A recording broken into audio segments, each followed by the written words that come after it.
Selamat datang ke Business on Air, di mana kami akan share knowledge berkaitan dunia ejen dan e-commerce.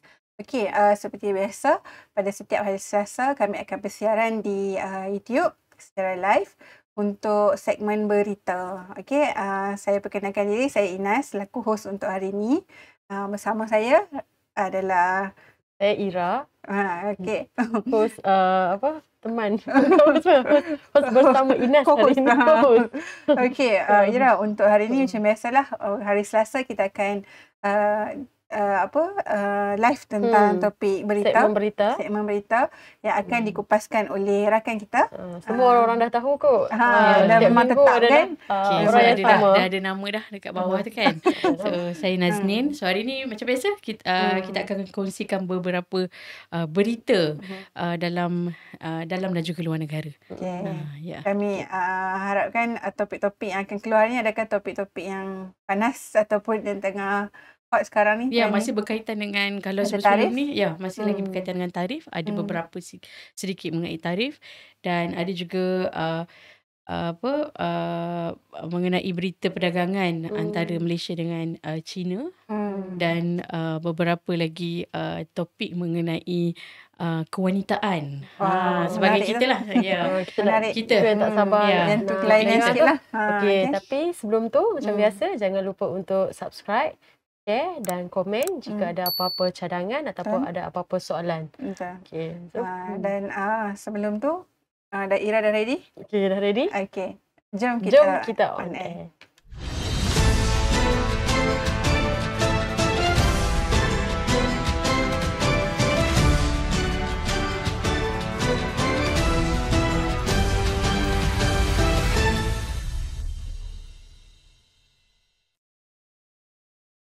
Okey, tanpa membuang masa, jom kita teruskan dengan presenter kita lah. Okey, terima kasih Inas dan juga Ira. So, rasanya kita lama tak jumpa. Last kali kita jumpa minggu... Bergandingan. Ya, minggu lepas. Tak bergandingan. Tapi tidak bergandingan dengan Ira. Minggu lepas dengan Ira ya? Tak. Bukan kan? Tak. Okey, tak apa. So, hari ni macam biasa, saya akan sharekan beberapa news ataupun berita yang berkaitan dengan dalam negara khususnya dan juga luar negara. Okey. So, ini antara berita yang saya akan saya share. Pertama adalah mengenai tarif Trump, mengenai MITI, pengambil alihan pengeluaran CJ Export, and then mengenai ekspor halal, produk halal. Dan yang keempat tu adalah mengenai durian. Okey. Yang kelima tu adalah usahawan wanita. Yang ni yang mungkin kita akan kupaskan sedikit mengenai kewanitaan ni. Dan yang seterusnya adalah peranan, masih lagi mengenai AI, peranan ejen manusia dalam era perkhidmatan pelanggan. Dan yang terakhir tu adalah mengenai PKMS Sabah. Okey. So saya mulakan dengan berita mengenai berita yang pertama. Kita lihat kat sini kalau ikut rundingan tarif Trump ni telah berlangsung dan masih berlangsung lagi sebenarnya. Dan ada 3 bidang utama yang menjadi tumpuan rundingan Malaysia Amerika Syarikat. Pada minggu lepas sebenarnya Tengku Datuk Zafrul sendiri telah pergi ke Washington untuk membuat rundingan tersebut. Tetapi rundingan tu sebenarnya masih lagi berlangsung. Hari ini pun masih berlangsung kan? Ya, dia masih lagi berlangsung dengan perwakilan daripada ketua perunding sendirilah daripada Malaysia sendiri dan beberapa wakil daripada Amerika Syarikat sendiri. So kalau ikut dekat sini kita tengok ini adalah satu langkah proaktif daripada Malaysia sendiri yang telah membuat rundingan seterusnya. Sebab ini adalah satu rundingan, kita kata adalah rundingan yang sangat besar sebab dia melibatkan perdagangan Malaysia khususnya. Okey, yang seperti kita tahu tarif Trump ni telah sebenarnya Amerika Syarikat, tarif yang dikenakan ke atas beberapa negara termasuk Malaysia sendiri sebenarnya adalah salah satu daripada dasar proteksionisme daripada Amerika Syarikat sendiri yang nak protect dia punya usahawan dekat sana. Yang ni kita ada bincangkan sebelum ni, kita ada share sebelum ni pada Business on Air news pada minggu-minggu yang sebelum ni. Okey. So apa sebenarnya 3 bidang utama yang menjadi tumpuan kepada rundingan ni adalah, yang pertama adalah pengurangan tarif sendiri. So Malaysia berharap untuk mencapai kadar SIFA 0% ataupun sekurang-kurangnya dikurangkan daripada satu amount yang bukan yang 24% tu lagi. Yang kedua adalah mengenai bidang yang lain adalah yang kedua mengenai halangan bukan tarif. Yang ini adalah berkaitan dengan prosedur-prosedur rumit yang menyekat produk Malaysia daripada masuk ke pasaran Amerika Syarikat sendiri. Yang ketiga adalah mengenai ketidakseimbangan perdagangan. Yang ini kita nak pastikan hubungan dagang ni berlaku secara adil antara dua negara ni sendirilah, Malaysia dan juga Amerika Syarikat. Mengenai komitmen dan perwakilan, Amerika Syarikat sendiri bersetuju telah untuk memperkukuhkan lagi penguatkuasaan teknologi dan perlindungan hak harta intelek. Yang ini adalah penting bagi industri bagi industri inovasi daripada segi daripada salah satu industri itu ataupun harta intelek itu dieksploitasi. So ini antara komitmen daripada Amerika Syarikat sendiri, dan dalam rundingan ni Malaysia telah melantik ketua perunding Malaysia sendiri, iaitu Mastura Ahmad Mustafa. Ini adalah timbalan ketua Setiausaha Agung bahagian MITI di bahagian perdagangan, dan Amerika Syarikat sendiri diwakili oleh penolong wakil perdagangan Amerika Syarikat sendiri dalam proses rundingan ni. So apakah langkah seterusnya?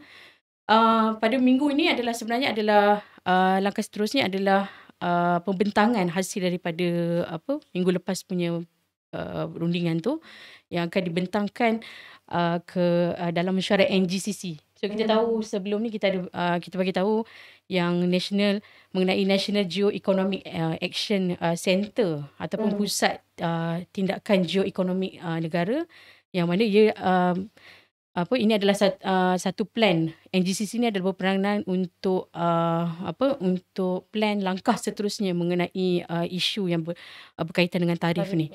So mesyuarat ni akan dipenguruskan oleh Perdana Menteri kita sendiri, Datuk Seri Anwar Ibrahim. Yang ini nanti mungkin berita mengenai perkara ini akan kita bawakan lagi pada minggu hadapan lah, untuk lebih detail lagi. Okey, yang seterusnya masih lagi mengenai ekspor. Yang ini pula MITI telah mengambil alih pengeluaran sijil ekspor. So yang ni pengeksport Malaysia perlu terutamanya yang ke US ekspor barang ke US perlu ambil perhatian lah, sebab berkuasa daripada start pada 6 Mei, iaitu hari ni MITI akan ambil alih pengeluaran sijil ekspor. So langkah ni sebenarnya diambil untuk menangani isu-isu penyalahgunaan laluan dagangan Malaysia sendiri. Sebab Malaysia ni kita tahu Malaysia ni dia macam ada satu tempat, dia macam satu pintu masuk, dalam masa yang sama boleh keluar. Maknanya kalau macam contoh kita nak menghalang daripada berlakunya eksploitasi daripada segi yang kita panggil sebagai transshipment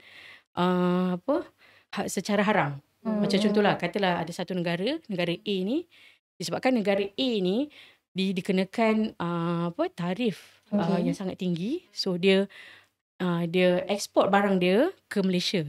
Malaysia dulu, dan daripada sini. Ya, betul. So dekat Malaysia tu sebenarnya barang tu bukan dibuat di Malaysia, tetapi dia hantar ke Malaysia dulu. Dekat Malaysia nanti akan macam buat repacking ke apa, dan akan letak cop made in Malaysia. Tapi sebenarnya barang tu daripada negara A. So kita nak elakkan perkara ni berlaku, disebabkan tu MITI mengambil alih pengeluaran sijil ekspor tu. Kalau sebelum ni pengeluaran sijil ekspor ni berlaku dihandle oleh third party. Third party itulah, dia adalah beberapa third party yang mana kalau kita kata third party ni dia mungkin dia tidak ada, kita kata daripada segi audit tu dia tidak begitu ketat. Dia tak begitu ketat. So bila MITI mengambil alih, ini adalah satu satu proses yang baik, dan tetapi mungkin dia akan ambil, kita kata, sebab dia adalah satu proses perubahan baru, so mungkin akan ambil beberapa kita kata orang yang dah biasa dengan proses tu, mungkin dia akan rasa benda terlalu sukar. Tetapi sebenarnya itu adalah penguasaan ni akan sebenarnya akan kita kata membuatkan lagi untuk sebenarnya nak mengelakkan daripada perkara-perkara tadi itulah. Tapi sebenarnya kalau kita tengok itu adalah satu usaha yang baik jugalah sebenarnya untuk melindungi industri ataupun barang kita sendirilah kan. Ya, betul. So kita pun tidak adalah kita pun tak naklah dikatakan sebagai negara yang yang membuka ruang yang membuka ruang untuk isu dieksploitasi seperti itu. So kita sendiri perlu ada satu kita nak negara luar, terutamanya Amerika Syarikat, memandang kita sebagai satu negara yang ada integriti lah. Okay. So benda ni bermula pada hari ini iaitu 6 Mei berkuat kuasa. So MITI telah mengambil alih pengeluaran sijil NPCO iaitu Non-Preferential Certificate of Origin. Kalau bahasa mudah dia adalah sijil ni hanya barang buatan Malaysia sahaja yang akan dapat sijil ni. So barang yang bukan buat dekat dalam Malaysia tak akan dapat sijil ni lah. Tetapi untuk isu yang pengeluaran sijil ekspor ni hanya setakat ni berkuat kuasa kepada barang yang kita nak ekspor ke Amerika Syarikat. Okay. So sijil ni yang akan sahkan kita kata originality satu-satu barang tu sendiri, dan dia tidak melibatkan apa-apa diskaun cukai lah. Okay. Okey, kenapa MITI ambil alih? Tadi kita ada sebut sedikit, iaitu untuk elakkan yang tu tadi, yang tangani isu transshipment haram dan elak pemalsuan sijil asal tu sendiri. So kalau ikut produk-produk yang kita tahu produk-produk dari macam contoh produk-produk yang affected mungkin kemungkinan adalah produk seperti produk industri besi, komponen elektronik dan juga produk-produk daripada China sendirilah. Okey. Dan yang ketiga tu adalah untuk menjaga reputasi perdagangan Malaysia, supaya kita tidak dipandang serong lah. Okey. So jenis-jenis sijil ekspor yang terlibat adalah sijil tempasar bukan keutamaan iaitu NPCO yang tadi tu, dan yang kedua adalah yang digunakan untuk negara yang tiada FTA iaitu Free Trade Agreement macam contoh Amerika Syarikat, dan sijil keutamaan seperti Form E dan Form D ni tidak terlibat. Form E ni adalah yang sijil yang digunakan untuk kita ekspor barang Malaysia pergi ke ke China. Ke China. Yang itu tidak terlibat lah. Macam form E. Kalau Form D pula adalah yang kita ekspor ke Thailand. Yang itu tidak terlibat dekat dalam kita kata pengambil alihan MITI tu sendiri. Jadi fokus dia khas untuk export yang ke Amerika Syarikat sahaja buat masa ni lah. Okey. So proses permohonan sijil baru ni akan hanya melalui MITI sahaja, iaitu Ministry of Investment, Trade and Industry. Okey, yang ini tak ada pihak ketiga lah. Kalau pihak ketiga ni kita kata dia ada satu company lah, third party company. Macam contoh ni yang saya tak senaraikan kat sini, contoh Dewan Perniagaan Melayu Malaysia, itu antaranya, ataupun Dewan Perniagaan Cina yang menguruskan. Sebelum ni dia yang akan menguruskan proses sijil-sijil ni lah untuk permohonan ekspor ke luar negara. Okey. Adakah mereka masih beroperasi, maksud saya untuk ekspor ke negara lain? Ya, masih menggunakan third party ni masih buat lah. Hanya untuk ekspor ke Amerika Syarikat sahaja MITI ambil alih. Ya, betul. Yang MITI ambil alih, betul. Okey, so kesan dia kepada pengeksport, mereka perlu sesuaikan dengan sistem MITI yang baru. Awal-awal ni mungkin kita tak biasa sebab dia sangat baru. Macam kita lah, bila kita nak adapt satu perkara yang baru pun, benda tu memakan masa, ada cabaran dia. Dan bila saya pasti kalau sistem tu dah betul-betul mantap, kita kata proses tu akan berlaku dengan sangat lancar lah. Dan risiko ekspor ditolak ni jika gagal patuhi. So kita tahu kalau ditolak, dia akan melambatkan lagi proses untuk kita ekspor lah. Dan jangka panjang tu lebih stabil dan juga adil kepada semua industri. Apakah manfaat kepada industri tempatan? Macam Ira cakap tadi, dia akan melindungi pengeluar tempatan sendiri dan mencegah pesaing luar untuk guna laluan mudah, dan juga untuk menaikkan kepercayaan rakan dagang. Ini antara manfaat kepada industri tempatan khususnya, terutamanya Malaysia, dalam menangani isu ekspor ke luar negara, khususnya ke Amerika Syarikat. Pendekatan ni sebenarnya buatkan negara yang sana tu tak ragu-ragu. Betul lah kan? Betul. Dan negara yang terlibat tak ambil kesempatan Ya. Betul. Kita kepada elakkan negara tu kita. Dan sebenarnya. kita pun tak nak ada apa-apa konflik. Betul. Dengan Dan negara satu lain. lagi kita nak sebenarnya dalam masa yang sama kita nak menjaga kita punya credibility betul. sebagai satu Punya negara image tu. Kita sebuah image negara. ya betul. Image satu negara tu sendiri. Okey, seterusnya masih lagi berkaitan dengan ekspor. Okey. Iaitu mengenai ekspor halal pula. Okey. Ekspor halal Malaysia telah melonjak dan memberikan peluang dan dominasi global. Okey, kalau ikut pada laporan ini, terdapatnya peningkatan ekspor terutamanya untuk ekspor produk halal sebanyak 61.79 bilion pada tahun 2024, iaitu 15% peningkatan dari tahun sebelumnya. Yang sebelumnya ni 53.72 bilion. So kita tahu yang ini bukan sekadar angka, ini adalah satu petunjuk jelas bahawa dunia dekat luar sana yakin dengan produk halal buatan Malaysia. So Malaysia menjadi kekal nombor satu di dunia. Ini adalah satu benda yang kita perlu bangga sebab ini menjadi Malaysia menjadi nombor satu dunia dalam indikator ekonomi Islam global selama 10 tahun berturut-turut yang mengatasi Arab Saudi, Indonesia dan juga UAE. Tempoh masa yang lama tu. Ya. 10 tahun. So menunjukkan reputasi kita dalam dalam standard halal tu diiktiraf dunia sendirilah. Okey. So apa sumbangan kepada ekonomi dalam kat sini dia di jangkaan dia pada tahun 2030 dijangka sumbangan industri halal akan meningkat kepada 231 bilion menjelang 2030. Dan akan meningkatkan memberikan peratusan 10.8% daripada KDNK negara. So kita boleh nampak industri halal ni bukan satu industri yang kecil lagi, yang perlu sepatutnya usahawan kat luar sana perlu ambil peluang. Sebab memang dah ada laluan dia. Ya, dah ada laluan dan jalan sebenarnya. Okey, daripada segi permintaan global, setakat hari ini permintaan global untuk produk halal ni adalah 3 trilion seperti keluar helium. 3 trilion dan menjelang 2030 5 trilion US. Sangat tinggi dia punya. Dalam masa 5 tahun lagi akan ada peningkatan 2 trilion. So bayangkan kalau kita rebut yang 5% saja daripada 3 trilion tu pun dah banyak dah. So sebenarnya ni ada satu, kita kata usahawan kat luar sana, usahawan perlu nampak ni adalah satu peluang lah. Peluang untuk dia marketkan dia punya usahawan yang belum ada planning pun nak buat ekspor ni, mungkin boleh guna yang ni untuk rangka betul-betul untuk bolehkan produk yang diorang ada untuk ekspor produk halal lah. Ya, untuk ekspor ke luar negara. Okey.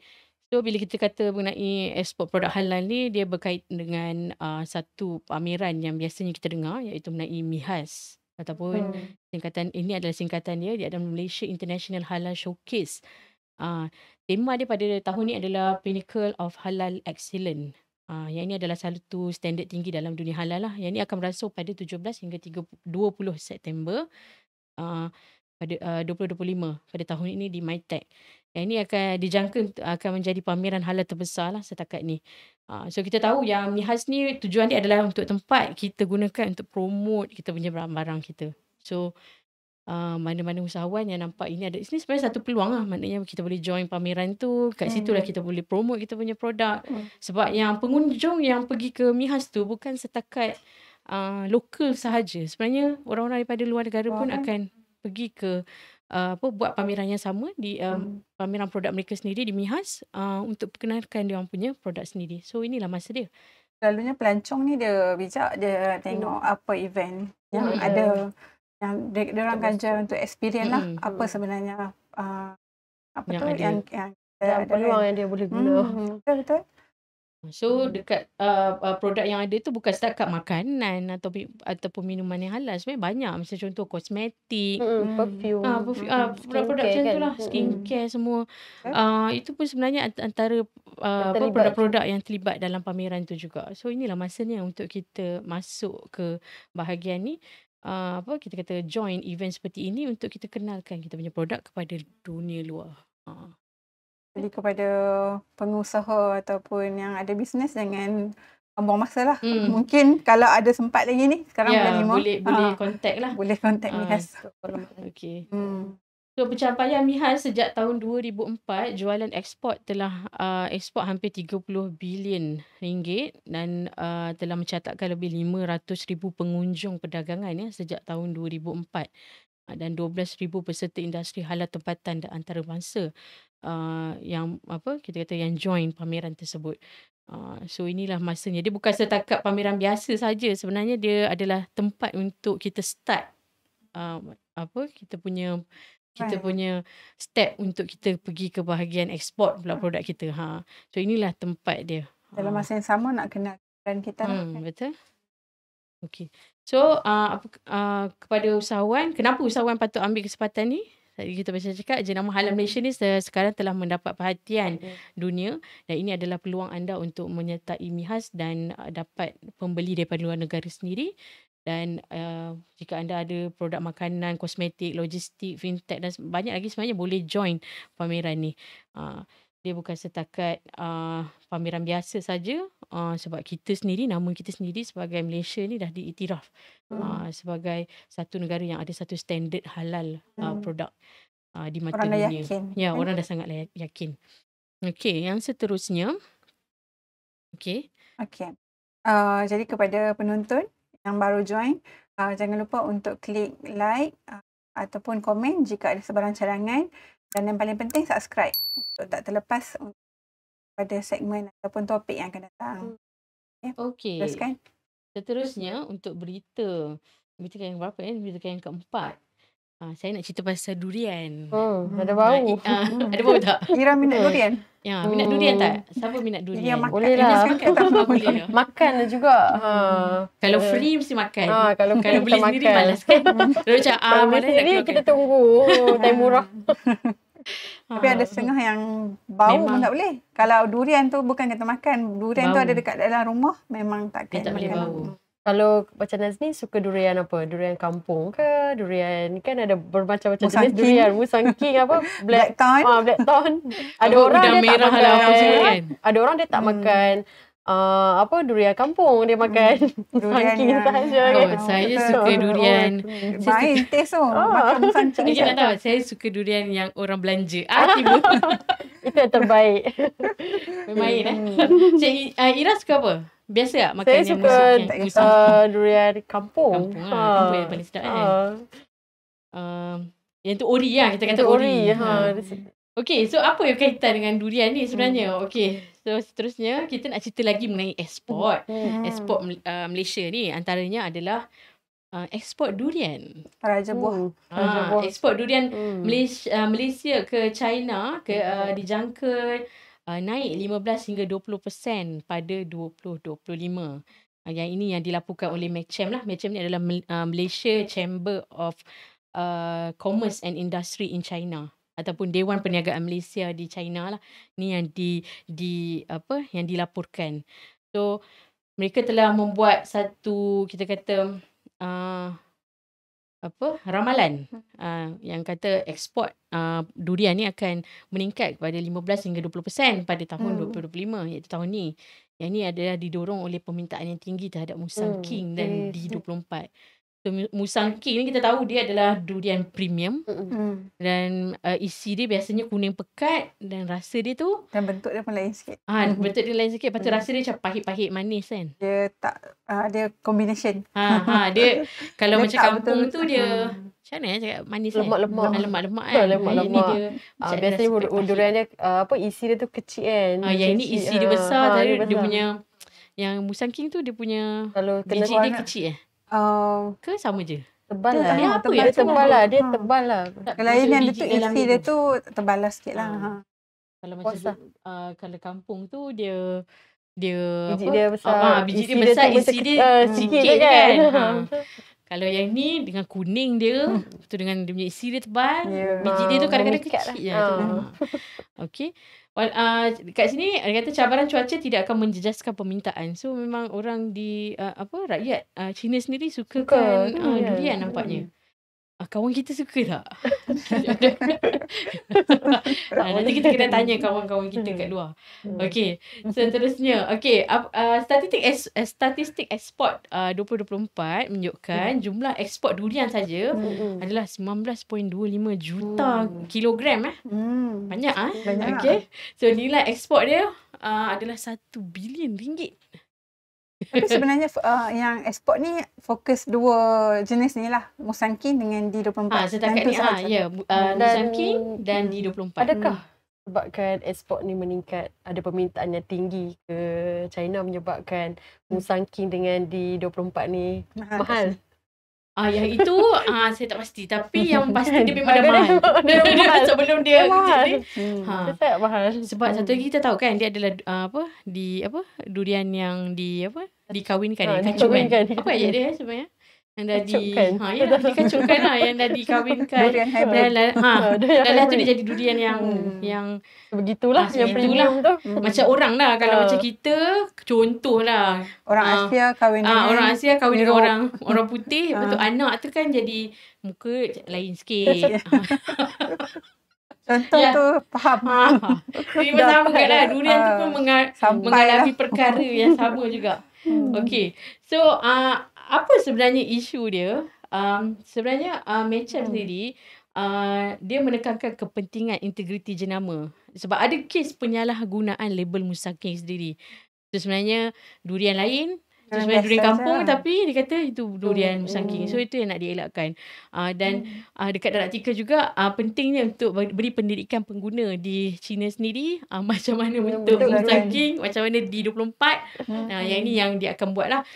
Dan sokongan kerajaan China sendiri terhadap ekspor Malaysia. Ini antara antara perkara yang dilaporkan lah dekat laporan tersebut. Tetapi terdapat juga cubaan penanaman Itulah, saya baru nak cuba tanya tu. Sebab kalau dia tak buat? Dia tak menjadi. Tak menjadi sebab iklim. Negara jiran kita Cuaca pun dari segi iklim tu kan. Iklim tu. Thailand sendiri pun cuba buat macam durian harum manis pun dia orang cuba buat tapi tak dapat. Tak dapat macam yang di Malaysia. Tak tahulah mungkin faktor tanah ke. Yang ni kalau dia kata faktor tanah dan iklim yang mempengaruhi kualiti tu. Bukan dia orang tak buat, dia orang buat. Tapi China kan yang kita tahu China memang tapi pandai masih lagi untuk buat. Tak dapat lah. Mungkin dia sesuai dengan tanah di Malaysia saja, tak pasti. Tangan dia panas.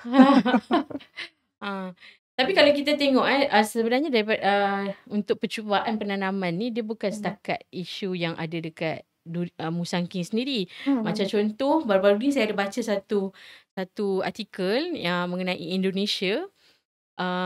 Ekspor dia kepada import dia kata dekat situ artikel tu gandum dia orang penggunaan gandum tu sangat tinggi dekat sana. So apa yang dibuat adalah dia buat macam satu MOU dengan kerajaan Jordan untuk tanam gandum dekat Indonesia. Itu masih dalam proses ni lah. Maksudnya dia nak test dulu. Boleh tak dia orang tanam gandum dekat Indonesia supaya dia tidak terlalu bergantung kepada gandum di luar. Itu adalah salah satu kita kata cara yang kerajaan sana buat lah. Yang ini pun benda yang sama juga. Ya, tahu ada durian. Cuba dulu buat penanaman dekat sana. Tapi nampaknya tidak berjaya. So masih lagi ekspor lah. Kita masih dia orang masih perlu import durian daripada Malaysia sendiri. Itu berita baik jugalah sebab ada peluang untuk negara kita. Peluang dan juga dalam masa yang sama sebenarnya peluang kepada pengeluar kita kata penanam durian. Durian petani. Pekebun. Pengusaha kebun durian. Untuk tingkatkan lagi pengeluaran. Yang ada tanah tu boleh. Boleh usahakan. Boleh cuba. Kita beli tanah. Kita beli tanah dulu. Boleh kita beli tanah. Kita cuba dulu. Tanam 1 atau 2 pokok.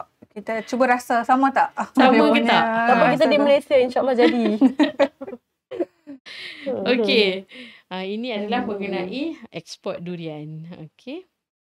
Seterusnya adalah ini mengenai wanita. Okey. Usahawan wanita di Malaysia adalah salah satu kepada faktor yang menjana ekonomi negara. Nampak rasa Woman berkobar-kobar tak? empowerment. Ya, woman empowerment. So rasa berkobar-kobar dekat situ. So Ketua Perangkawan Malaysia Datuk Seri Muhammad Uzair Mahidin berkata angka itu mewakili kadar pertumbuhan tahunan 2.3% berbanding bancian sebelumnya iaitu 187,265 pertumbuhan pada 2015. So kita akan tengok bagaimana pertubuhan milikan wanita ni, kita kata company lah yang dibuka oleh wanita ni dia sebenarnya bukan sekadar mewarnai dunia keusahawanan, sebenarnya dia menyumbang kepada ekonomi negara sendiri. Okey. So daripada laporan tu sebanyak 219,015 pertubuhan milikan wanita 20.1% daripada jumlah syarikat di Malaysia. 20.1% daripada jumlah syarikat di Malaysia yang mengeluarkan output kasar sebanyak 136.9 bilion dengan gaji dan upah sebanyak 16.2 bilion. Ini menunjukkan kita sebagai wanita ni kita bukan sekadar berniaga saja, tapi sebenarnya kita menjana peluang pekerjaan. Pekerjaan. Okey. Output kasar tu lebih kepada sale lah. Okey. Sektor tumpuan adalah dalam sektor perkhidmatan iaitu sebanyak 93.6%, borong dan runcit 45%, makanan dan minuman adalah 31.1%. So ini menunjukkan kepekaan kita sebagai wanita terhadap keperluan pasaran dan juga gaya hidup pengguna. Okey, daripada laporan juga mengenai PKS dan pertubuhan 185,582 usahawan wanita iaitu 17% daripada keseluruhan PKS dan nilai tambahnya adalah 44.3 bilion dengan pertubuhan output kasar tahunan 7%. Okey, negeri paling aktif adalah Selangor 15.9% dan selain daripada tu Sabah dan Kelantan pun antara yang teratas jugalah yang dilaporkan. So, Kelantan ni selalunya kalau kita faham memang banyak peniaga wanita. Usahawan wanita banyak. Ramai. So ini antara yang negeri yang paling aktif dan wanita usahawan pemacu ekonomi masa depan. So kita tahu wanita ni bukan sekadar pelengkap ekonomi tetapi mereka adalah pemacu sebenarnya yang perlukan lebih sokongan dan pembiayaan dan ini adalah satu potensi besar sebenarnya untuk masa depan negara. So kita sebagai wanita perlu mula. Ya, kalau kita belum mula, kita boleh mulakan untuk kita bincangkan tadi. Untuk menjadi satu usahawan. Untuk menjadi usahawan. Ini adalah satu peluang lah. Mungkin mana-mana yang masih lagi mencari ataupun kita kata mencari idea nak jual produk apa dan sebagainya. Sebenarnya banyak peluang dekat luar sana yang perlu dieksplor lagi. Okey. Kalau Ira sendiri, Ira rasa Ira nak jual produk apa? Tiba. Kalau saya mungkin makanan. Sebab makanan bukan senang untuk dijual. Tapi kena ada cara dan teknik dia jugalah. Kan? Tapi makanan, makanan pula, yelah kalau kita cerita pasal kita kata kekangan atau apa, dia punya cabaran dia tu, kalau makanan ni dia berdepan dengan cepat expired date dan seumpamanya. Tapi kalau produk lain pun dia ada cabaran-cabaran yang lain. Setiap produk ada cabaran lain. So setiap bisnes ada cabaran pilihan lain. kedua saya adalah skincare mungkin. Kan gitu. Sebab wanita kan suka benda. Kita perlu mencari. Okay. So seterusnya. Okay. Berita seterusnya ni mengenai AI. Okey, mengenai AI. Peranan ejen manusia. Ejen manusia dalam era perkhidmatan pelanggan berasaskan AI. Pernah tak sebelum ni kan, bila kita macam contact customer service, kita terpaksa berdepan dengan benda yang dipanggil sebagai AI ni. Kita sebenarnya kadang tu nak tanya kan, macam contoh live chat kan. Kita tanya, lepas tu dia jawab soalan tu macam ni bukan soalan yang kita, ni bukan jawapan yang kita nak. Dia tidak menjawab soalan. Kadang tu sampai satu tahap kita ada bila kita tanya tu dia tak jawab soalan tu satu. Lepas tu kita tak malas dah. Kita dah malas, kita tak apalah. Dia guna cara apa? Call. Kalau dah cara Call. tu tak menjadi untuk Nas Call ni, terpaksa best tunjuk. buat telefon call lah. Terpaksa call lah. Call tu, bila call tu Masa. ambil masa pula. Tapi bila ada option live AI. chat dan sekarang ni dia pula melalui WhatsApp kan. Betul. WhatsApp tekan nombor ni, tekan nombor tu, tekan ni. Tak Lala dapat tu jawapan. tak dapat pun jawapan. Tak dapat apa yang kita dan persoalan tak kita ni tahu tak macam dijawab mana. pun sebenarnya. Dan kita pun sendiri tak tahu ni ejen dah masuk ke belum ni? Ejen ni manusia ni dah masuk ke belum? Sebab Yang tanya selalunya pertanyaan. ayat dia ayat yang macam template dan bagi balik. Ya, so yang ini adalah peranan ejen manusia dalam era perkhidmatan pelanggan berdasarkan AI. Dalam artikel ni ada mengatakan mengenai AI dalam customer service lah. Macam biasa dia akan automasikan pertanyaan rutin, dia akan respon pantas dan efisien, analisis data. Tapi dia ada sebenarnya ada macam tadi kita cakap lah, ada kita memang dia akan jawab dengan pantas, tapi kalau kita kata adakah dia menjawab dengan tepat, yang itu bagi saya dia tidak menjawab dengan tepat lah kalau mengikut permintaan kita lah. Dan bagi pendapat saya ejen manusia tu masih lagi penting dia. Diperlukan kan. Sebab bila manusia ni dia akan, kalau kita berdepan dengan masalah yang kompleks, kita memang perlukan satu orang yang ataupun customer service yang memang boleh faham situasi kita tu. Kadang kita nak cerita punca daripada awal. Macam mana ke arah komplain kita tu. Kalau dengan AI susah. Kadang tu kena cari pula apa masalah tu. So bila ejen manusia ni dia akan memberikan empati dan pemahaman dan juga akan menyelesaikan masalah yang tidak dapat ditangani oleh AI sendiri. Bayangkan orang yang tengah marah, yang memang semua baran lah. Contact pula AI jawab yang tak menepati. Memang angin lah. Itulah. Betul. So benda tu yang kita nak apa macam ni, nak dia macam macam mana pun kena juga. Memang bagi saya dia memang perlu ada lagi ejen manusia tu.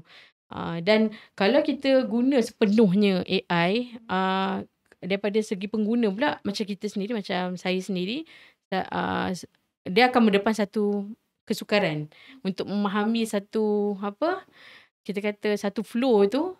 Macam contoh, lepas dah tanya ni kena tekan nombor ni, nombor tu. So bagi saya tu ada satu benda yang jawapan dia pun agak skema satu. Dan biasa kadang panjang. Tapi mungkinlah dia akan berbalik kepada pengguna tu sendirilah. Macam contoh, mungkin kalau kita ni yang tapi tak tahulah era millennium ke apa kan. Gen apa kan. Mungkin kalau macam gen yang muda-muda ataupun yang Gen Z ni lebih suka yang tidak perlu terus call ke apa. Tetapi macam saya sendiri, saya masih lagi perlu ada sentuhan manusia tu supaya dia orang faham apa yang kita sedang alami. Dan bila kita kata orang yang berusia ni, cabaran dia adalah daripada segi kebimbangan terhadap keselamatan data, ketakutan dalam kehilangan pekerjaan, ni antaranya lah. Dan kurangnya pemahaman mengenai teknologi itu sendiri.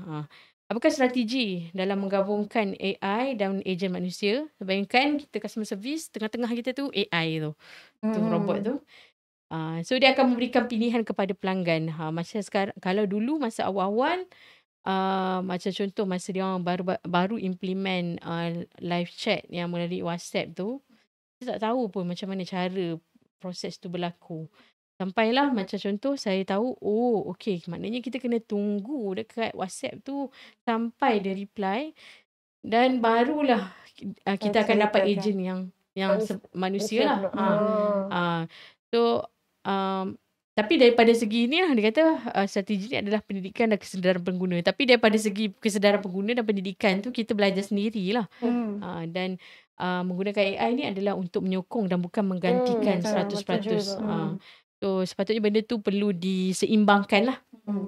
Sebab memang tak nafikan, memang dia cepat reply tu. Tapi dia Cuma tidak tak tepat lah. tak tepat. Dia tidak apa yang menepati. customer nak. So dalam artikel ni kata sentuhan manusia tetap relevan di sebalik kemajuan AI. So AI ni akan meningkatkan efisiensi, tetapi ejen manusia masih penting, dan kepercayaan pelanggan sendiri bergantung kepada keseimbangan antara teknologi dan sentuhan manusia. Okey. Dan sebab bila manusia ni dia akan ada rasa empati, dia akan ada rasa kita sebagai yang berdepan dengan customer service tu, kita akan rasa lebih kita rasa kita punya masalah tu di acknowledge lah. Okey. Ini mengenai AI.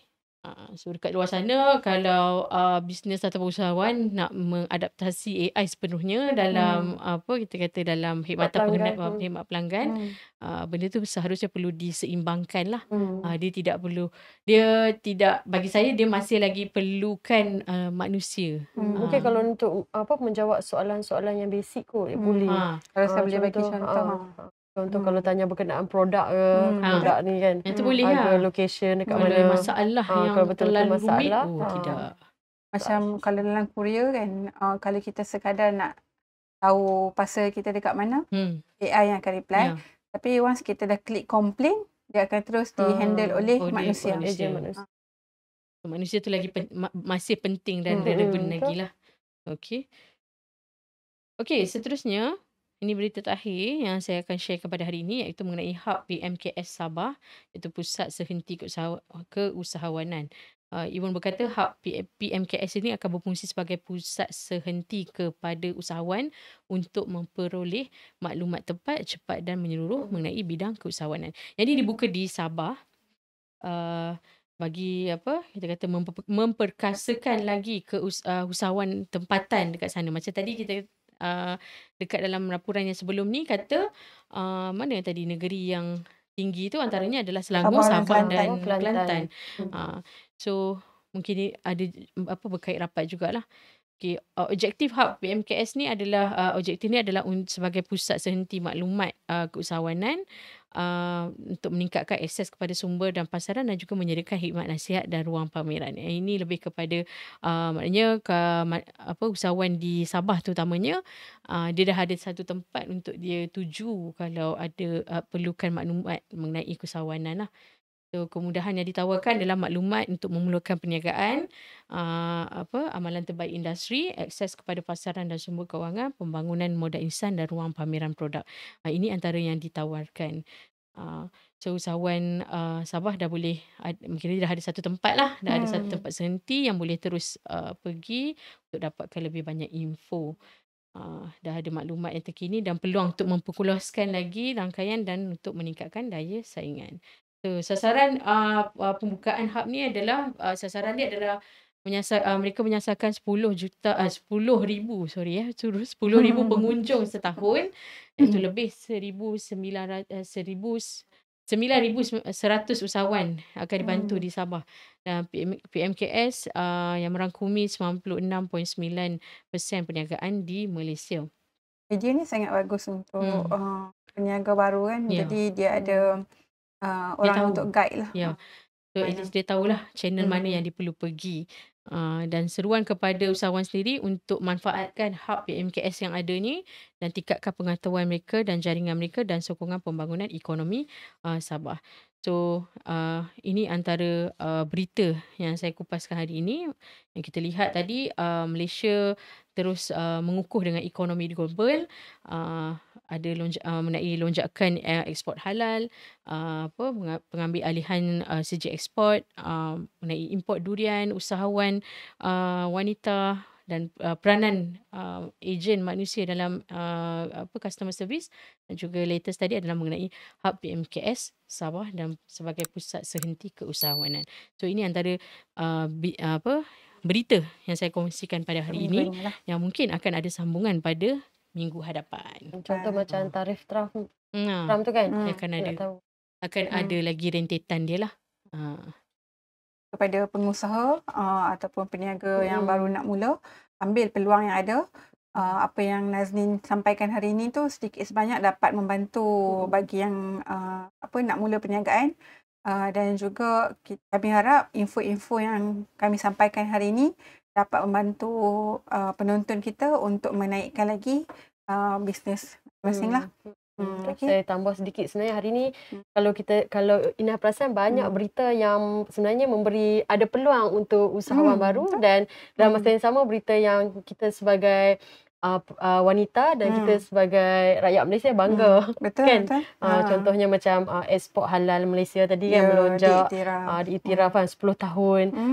Dan Sangat wanita baik. kan, Betul. usahawan Ya. wanita menyumbang kepada ekonomi negara. Betul. Lepas tu import durian Malaysia ke China meningkat. Itu antara yang kita boleh banggakan, dan dalam masa yang sama kepada usahawan ataupun mereka yang ada plan ataupun ada peluang untuk jadi usahawan untuk kalau ada tanah boleh cuba untuk tanam durian. Tanam durian. Kan? Mana tahu yang tu boleh jadi peluang untuk ekspor. Betul, kepada wanita kan. Kalau contoh macam kalau tadi kita tengok wanita ataupun usahawan wanita yang paling banyak adalah dekat Selangor, Kelantan, Sabah. So kita yang Penang ni Mungkin yang terasa datang, tercabar tak?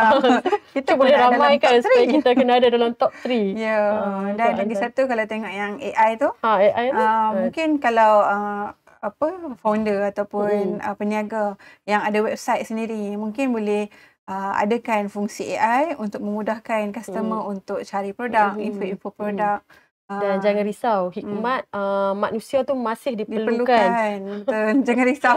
sebab takut orang rasa hilang sekarang pekerjaan semua nanti. AI kan. Betul. Okey, itu saja. Jadi yang kita rumuskan untuk minggu ni. Jangan lupa hari Selasa depan kita mungkin ada sambungan untuk berita yang pada hari ni. Klik subscribe supaya anda tak terlepas, like dan komen kalau ada cadangan. Okey, Ira. Itu sahaja untuk hari ini. Kami off air dulu. Bye.